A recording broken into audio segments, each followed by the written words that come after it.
Welcome to Rock Solid Radio. I'm Linda Hutchinson, sitting here with my strong but silent Merle Hutchinson. Merle, you're silent. I'm not being silent. I'm just not being heard. Oh, that's perfect. That's perfect. But what do you mean by that? I'll tell you what. Let's show our video clip, and then you'll know exactly what I mean by that. Yeah, here's our last video clip of our series, the Toolbox series, Silent but Deadly. Ooh, check it out. That sounds like something our kids would say. Oh, yes. Let's see if this is you and your spouse ever. Here we go. Hey, hon. What are you doing? Well, it's a commercial, and so I was kind of wondering and hoping that maybe we could talk for a little bit. About what?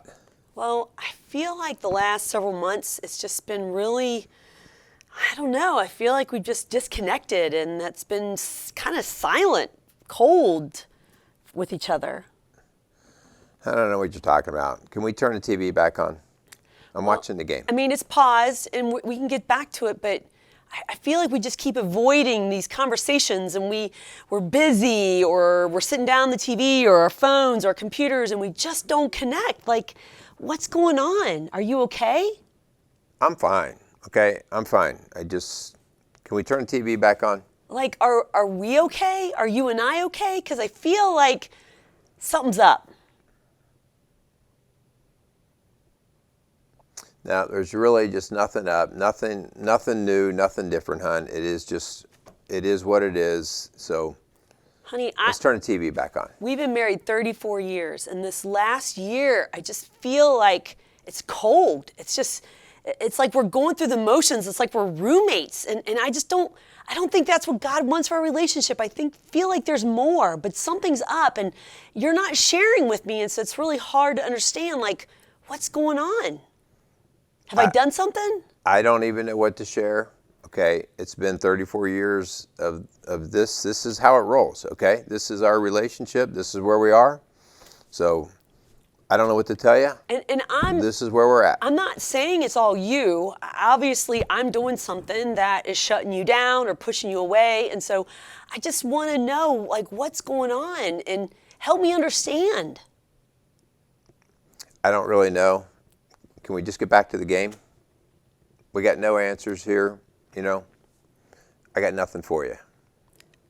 Honey, I feel like we need some outside help. I feel like you and I aren't communicating. This TV seems to be what we always go to and run to. And I feel like there is something more. And I've really been praying about it, and I feel like we need to get some outside help, a pastor or a counselor. Would you be willing to go with me? I'm not making any commitments to anything. We've been together for 34 years, okay? Like, I've not seen anything big or different or change. This is kind of where we are, you know? I mean, we come home from work, we sit down, you don't bother me, I don't bother you. I don't really know what you're getting at. I'm getting at the fact that I believe there's something more for us. I'm not wanting somebody different. I'm not saying I'm ready to give up. I'm just saying that I believe there's something more for us. And it's with us. It's with the two of us. But I feel like we need some help with it. Would you be willing to go with me if I made a call for a counselor? I just don't know about the whole, I don't know. I don't know even what any of that is about. Like, okay. Well, I can't even answer that. Well, I don't want to go behind your back, and so I wanted you to know that I found a counselor's name, and I'm going to make a phone call, and I'm going to make an appointment, and I would love for you to go with me. But even if you don't, I'm going, because I feel like I believe there's something better out there, and I believe God's got something for us as a couple. So I just wanted you to know that. But I would love for you to go with me if you were willing. Let me think about it, okay? I'll think about it. I'm not saying no. I'm not saying yes. Just let me think about it. I'll let you know. Okay. Thank you. I appreciate it. Can we turn TV back on? Yeah.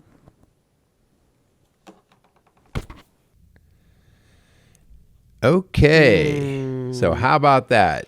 You know what? I didn't forget any of my words.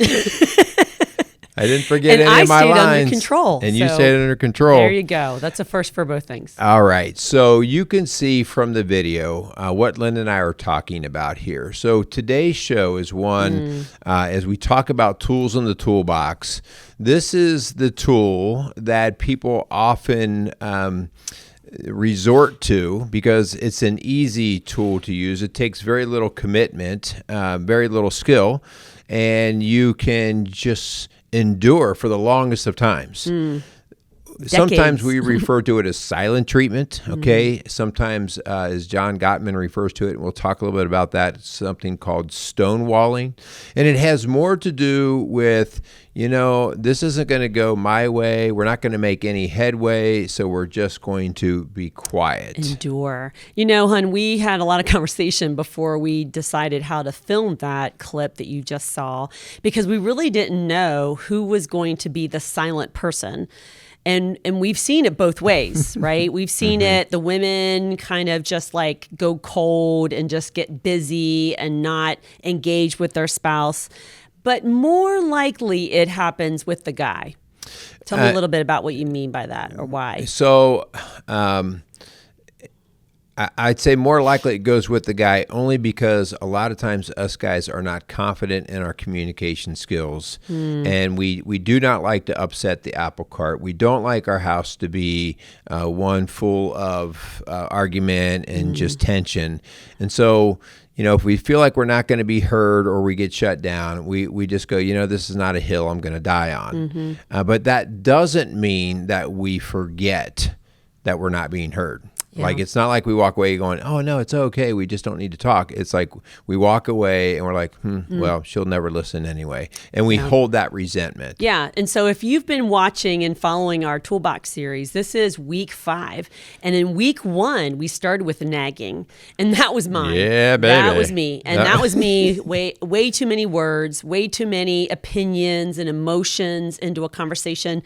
And what we're going to see is that eventually when a man feels like they've been kind of worn down and they can't engage or win or be heard, they shut down and they go into stonewalling mode. And Hon, I would confess that this skit today here, this scene, would be more me. Because you do want to know, you are better at talking and getting thoughts out quicker. And so that comes across to a lot of us men as nagging because you don't let it sit, you get right back out there. Die. But us guys, this would be more me, and I've been guilty of this before where something has bothered me and I just let it go.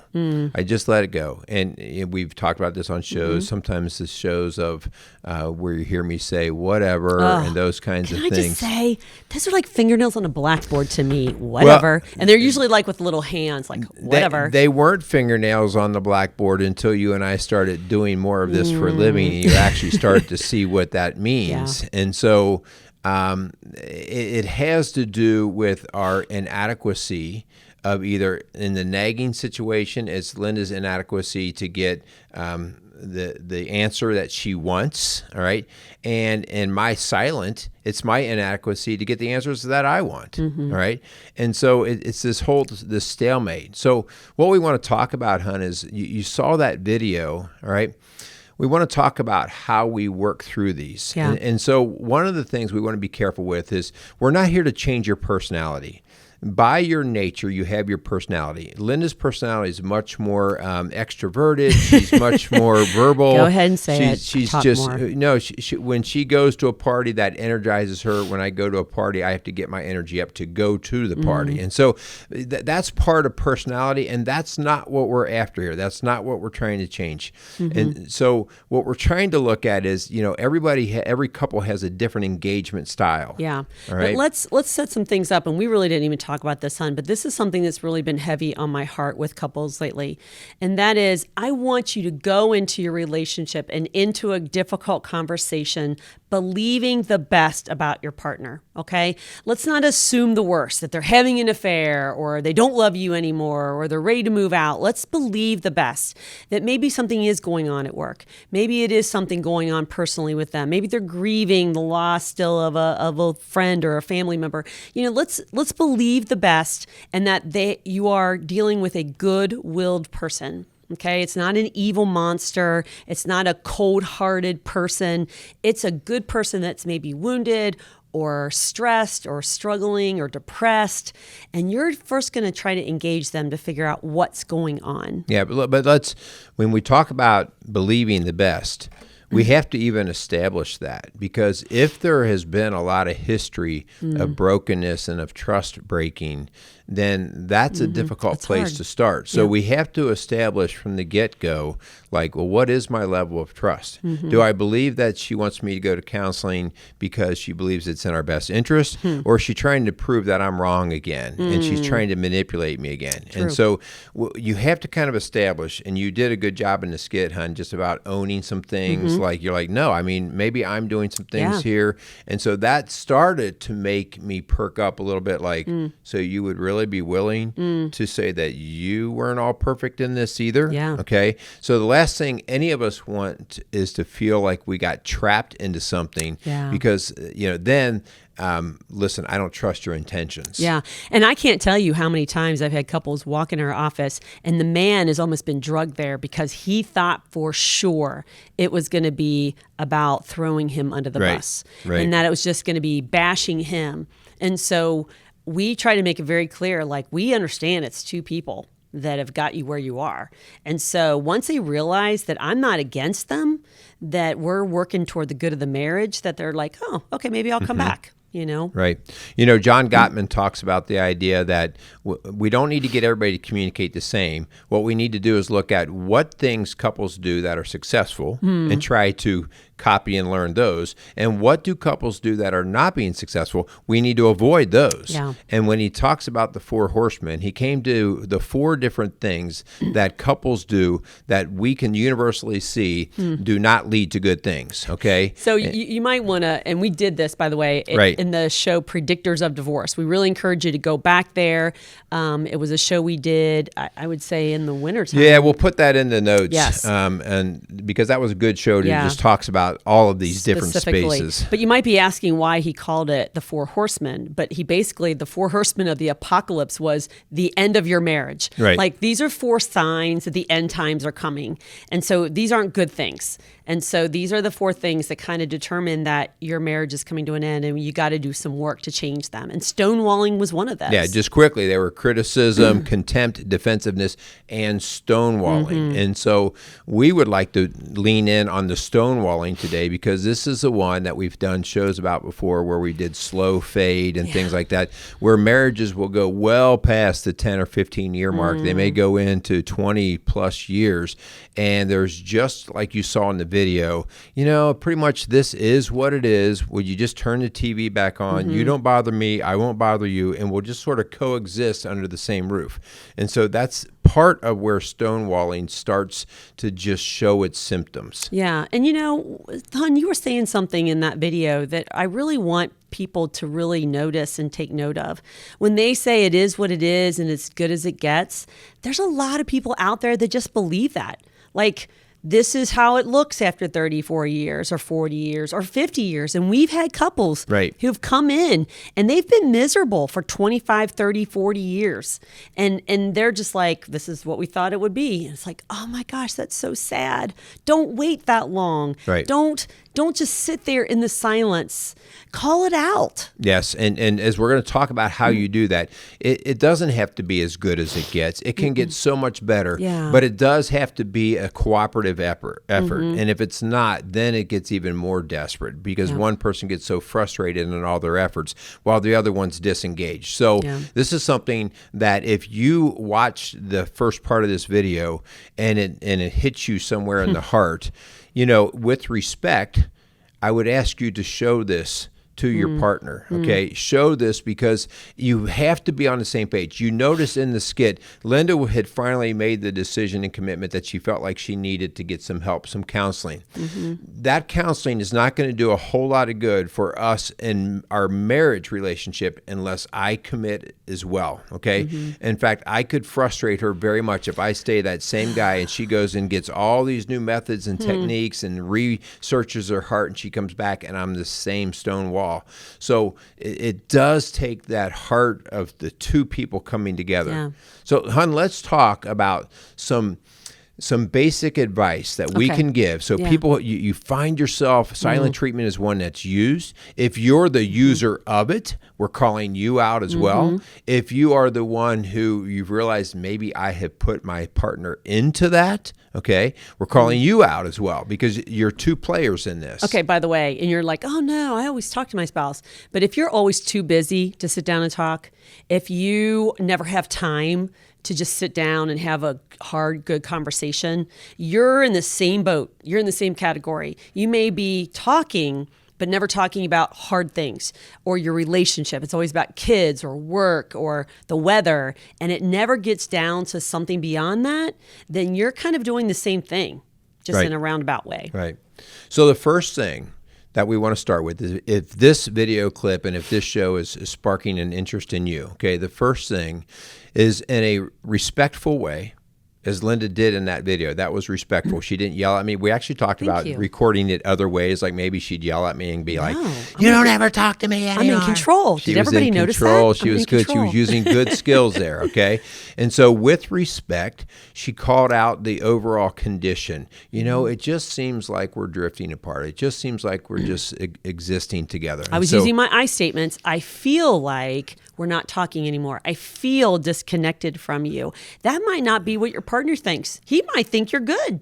Yeah. But he needs to hear your heart. Like, I feel disconnected. I don't feel heard. Just like you probably felt that way too, but you have just decided to shut down and not even try. Right, because there's been a past, right? Yeah. So this is usually not a one and done kind of thing. There's a past. These are patterns that have developed, and if I haven't been able to find a level of success, I'm just going to go with what this is as neutral as I can get without getting hurt, okay? Or hurting, because I don't have an intention to hurt here, okay? You have to remember, this was not a guy sitting in the chair boiling with anger to see if he could get back at his wife. Yeah. He just didn't know where to go, and it's just better to stay neutral in his mind. And so that's why, ladies, if your husband's the one that's giving the silent treatment, you've got to give him permission to be honest.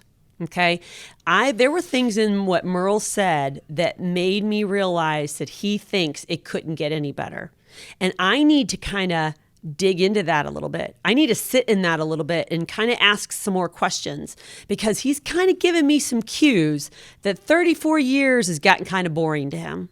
And I need to ask permission, or I need to give him permission to be really brutally honest. Like, why do you say that?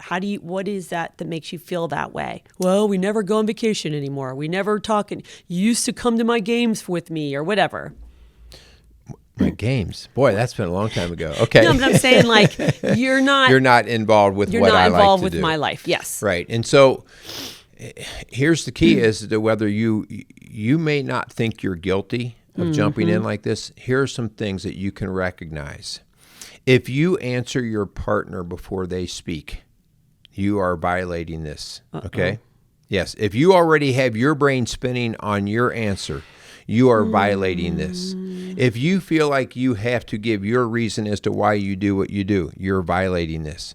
Because if you're going to show that you're going to lean into your partner, your opinion is not important at this point. That doesn't mean in general it's not important. It means at this point, if I'm trying to engage with my partner, I have to completely pull them out of their shell. And it doesn't really matter whether I don't agree with why he's shutting down or she's shutting down. I have to open them up. And so quickly answering for them, interrupting them, making excuses or blames when they do come up with any answer at all, okay, that right away will make him go right back into a shell. And that's the pattern that tends to happen over so much time. And you have to call out those excuses that they give you. For instance, I'm tired. Okay, when are you not going to be tired? I'm stressed. Okay, when they turn to drinking and they're drunk and you're trying to have a conversation, that's not the time.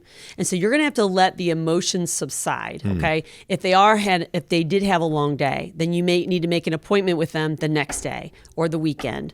If they're drunk, let them sober up. Like, you've got to get those emotions subsided so that they can be of clear mind and you can be of clear mind and have a calm conversation. And I decided to do it when we were watching the Bengal game. Now, I should have known. Well, that's usually be a good time because I'm usually sleeping during that game. Well, but maybe if you're fired up and you're mad at the Bengals losing, then that's not really good timing. But I need to pick a time where things are calm and I am asking for his attention. Mm-hmm. A subtlety right here. A subtlety is that tone means everything. Mm-hmm.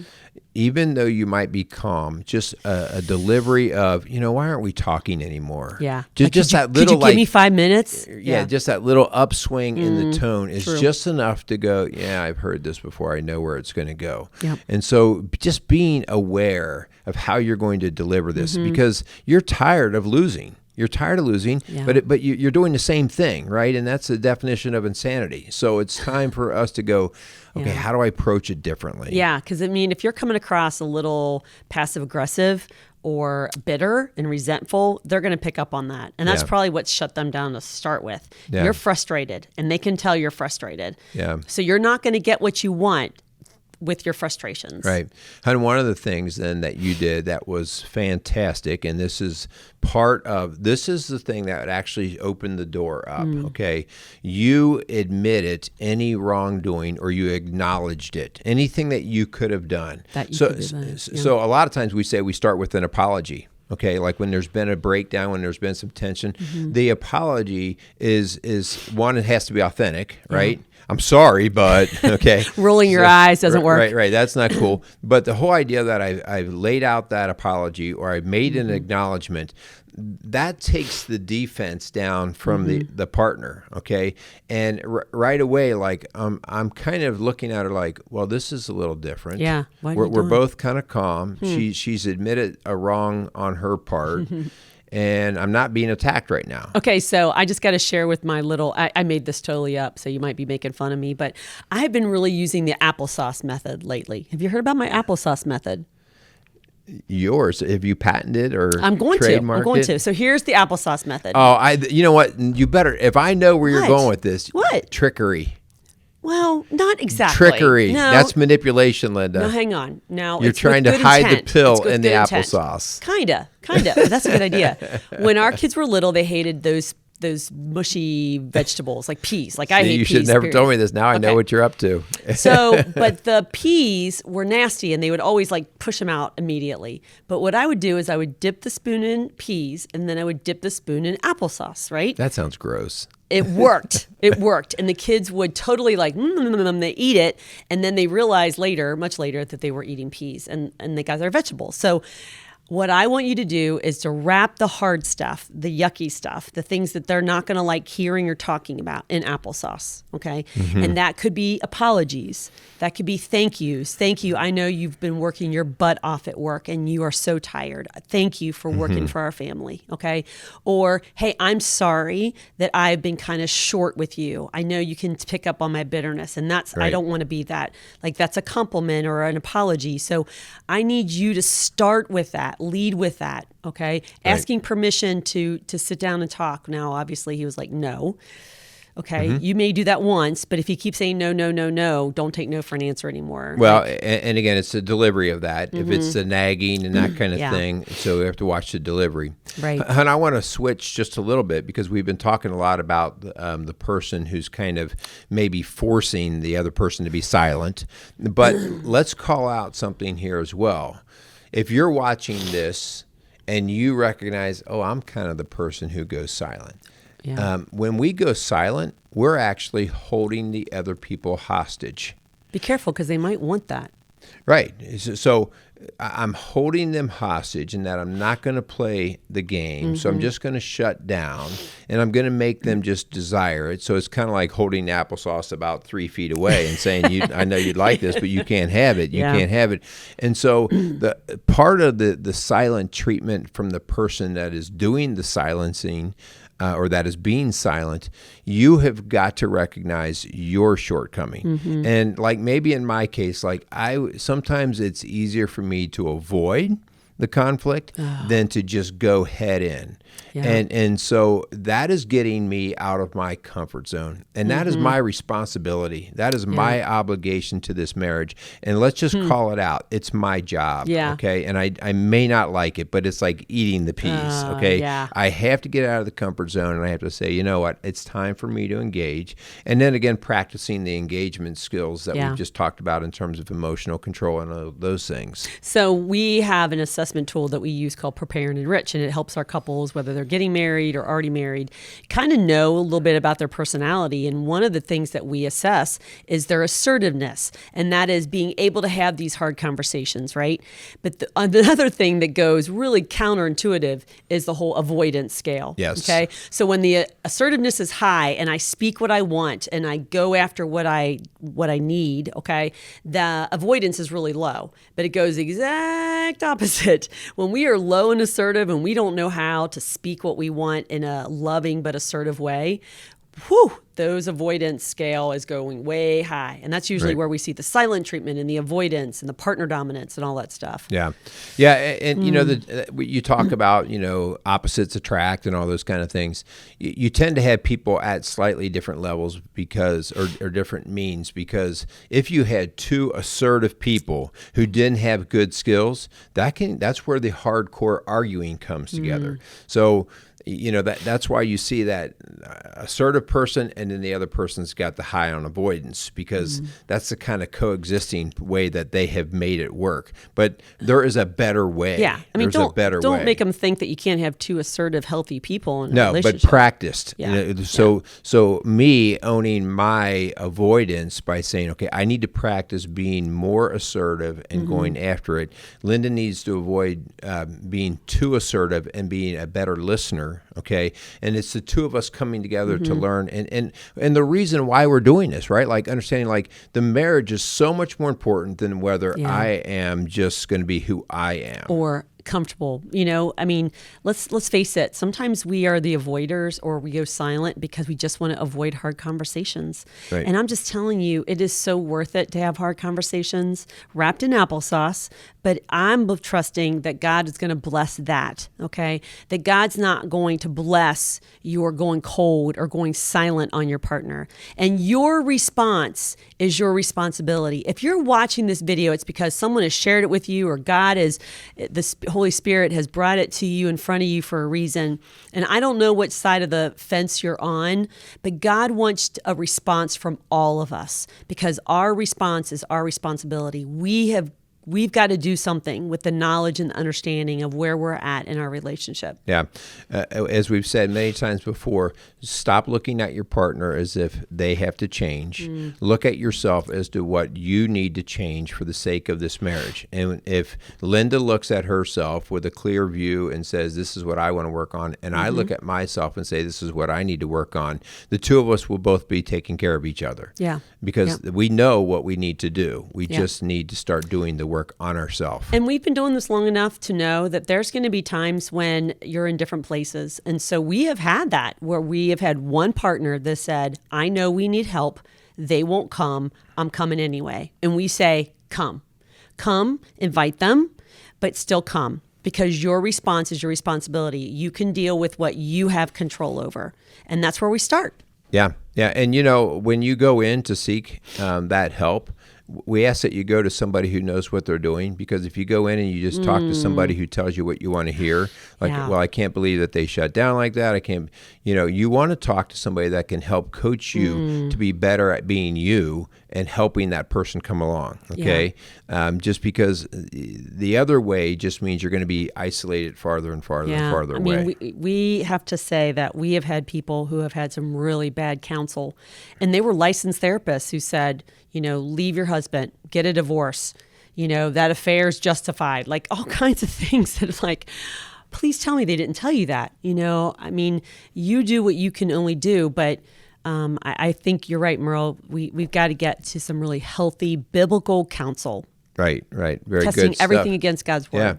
Yeah. At the end of the day, you know, marriage is based off of love and sacrifice, the sacrifice for each other. I thought you were going to say love and sex. Whoa. Where did that? Am I going to have to edit that one out? That just came out of left love field. and Sacrifice, sacrifice.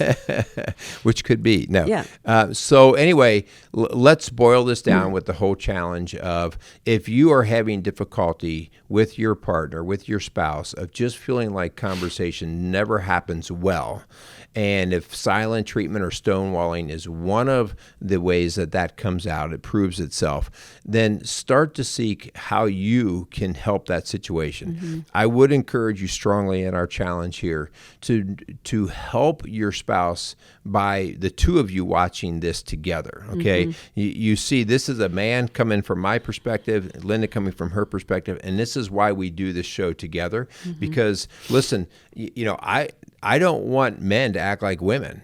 I don't want women to act like men. No, please don't. We both come in wired differently, Yeah. okay? And that is the dance of trying to get this to work together and still honor each other and respect each other. But it can be a beautiful dance. It really can. I don't dance very well. You do. You're an awesome dancer. But we're here, honestly, to tell you that you don't have to settle, okay? I pray that you saw part of that video where I said, I'm not looking for someone else and I'm not giving up, okay? Ladies, gentlemen, if you have someone on the other end of that relationship that is going cold and staying silent, you still have a calling, a responsibility to be faithful. Okay. Yep. And God is asking you to fight for your marriage. Okay. And I'm just telling you, we have seen it. We have seen the heart and passion of one person really drop the walls down and soften the heart of their partner. It takes some work. It takes some tools. It's not like you're just poking the bear and getting your response. We want good things for your marriage, and they can be more than you ever could imagine. Yeah, we've seen people. I've seen hard construction guys. I've seen it where this is done, and at the end of the day, none of these guys want this marriage to be a bad thing. No. And by just a little bit of loosening of the grip on some old bad ways. Yeah. What starts off weird and mechanical and not feeling very natural, a few very simple things can get the hearts to start to open again, get the blood start to pumping, and before you know it, they're actually enjoying each other again. So we see it all the time. It is probably the single greatest reward we get in the actual work that we do, because we do see it. It's not like, oh, that happens once in a while. No, it happens a lot, but it all comes from the heart. And again, this is just, the silent treatment is just a sign of a hurting heart. Yeah. I had a couple in my office not too long ago that, months ago, they were literally yelling and being done and just calling it quits. And he sat grabbing his wife's hand saying, I feel like I have a girlfriend again. And it was just it just warmed my heart to see. And it really is, like you said, hon, something we do see. It is possible. There is hope, even when you feel like things have grown cold. One of my favorite verses, hon, is Ephesians 3:20 and 21 that says, now to him who is able to do more than we could ever ask or imagine, because it's his power at work in us. To him be all the glory. And so that's our job, is to allow the Holy Spirit to work in us and through us, to reach into the heart of our partner and to soften his heart and her heart, to grab together and to really become something that, one, God has always wanted for your relationship, and two, is possible and better than you've ever experienced before. Yeah. All right. So great stuff. Hopefully you find this to be helpful. If it's not right in your wheelhouse right now, I bet you know somebody who could use it. So share this show. Give us 5-star ratings. Help us get this information, our content, up to the top of the search engines. Yeah, we subscribe. need your help to do that. Subscribe to our channels, both our Rock Solid Radio as well as our Strong Dads. These are our opportunities to get information out to you. We also would like to thank Maxwell Construction and Casey's Outdoor Solution for being sponsors of all that we do here at Rock Solid Radio. So we want to thank those guys. So, hon, you got anything else? Yeah, we're going to try to connect and attach some other shows that we've done in the past that kind of connect with what we're talking about today. So even if this is not you right now, I pray that it helps to bring up those red flags so that you won't get to this place, okay? And so if we can do some preventative work, that's even better. So thank you for listening to Rock Solid Radio, building a stronger community, one family at a time. Make it a great day. Are you going silent? I got nothing for you. I got nothing for you. I love All you. right. I love you. Rock Solid Radio wants to thank Casey's Outdoor Solutions. Casey's is a premier garden center and gift shop located in Lawrenceburg, Indiana. They offer a wide selection of high-quality plants, landscaping materials, and home decor. They do amazing high-quality work and can help you transform your indoor and outdoor living spaces into something beautiful. So stop by Casey's Outdoor Solutions today and let them know you appreciate their support for Rock Solid Radio. Visit Casey's today at 21481 State Line Road, Lawrenceburg, Indiana. Rock Solid Radio wants to thank Maxwell Construction, who has been our sponsor since the very beginning. For over 30 years, Maxwell has delivered the highest quality projects by holding to their core values of customer satisfaction, positive attitude, respect, and excellence. So if you have any kind of commercial construction need, give Maxwell Construction a call today at 812-537-2200.